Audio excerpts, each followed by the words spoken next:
बहुत समय पहले की बात है।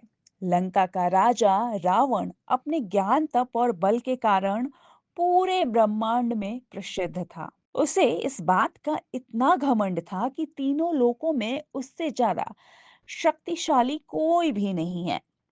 एक दिन उसके मन में ये विचार आया कि मैं स्वयं जाकर शिव से मिलूंगा, देखो क्या वो भी मेरी शक्ति को स्वीकार करते हैं। अपने इसी अहंकार के साथ रावण पहुंचा कैलाश पर्वत, भगवान शिव का धाम। कैलाश उस वक्त बिल्कुल शांत था। हिमालय की बर्फ में भी तपस्या की अग्नि जल रही थी। लेकिन शिवलोक के द्वार पर खड़े थे नंदी।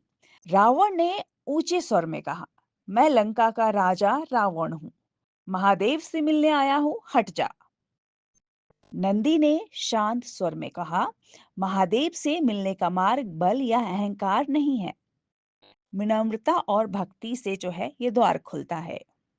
यह सुनते ही रावण का क्रोध और भड़क उठा। उसने नंदी का उपहास करते हुए कहा, तू एक साधारण पशु है, तू मुझे शिव से मिलने से रोकेगा। नंदी की आंखों में उस वक्त न क्रोध था न घमंड, केवल जो थी वो थी करुणा। उन्होंने कहा, जिसने शिव को समझा नहीं वो उनका वाहन भी नहीं समझ सकता। रावण ने क्रोध में आकर नंदी को श्राप दे दिया, कहा कि तेरे जैसे पशु की पूजा कोई नहीं करेगा। नंदी मुस्कुराए और बोले, तुम्हारा श्राप ही मेरा वरदान बनेगा।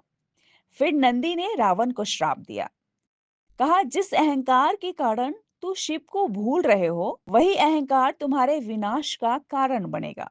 कुछ समय बाद वही अहंकार रावण को सीता हरण की ओर ले गया और अंततः उसके पूरे वंश का नाश हो गया।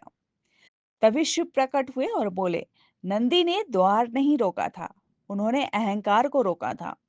और उसी दिन से यह सीख मिली, शिव तक पहुंचने के लिए सिर झुकाना पड़ता है, ताकत नहीं दिखानी पड़ती।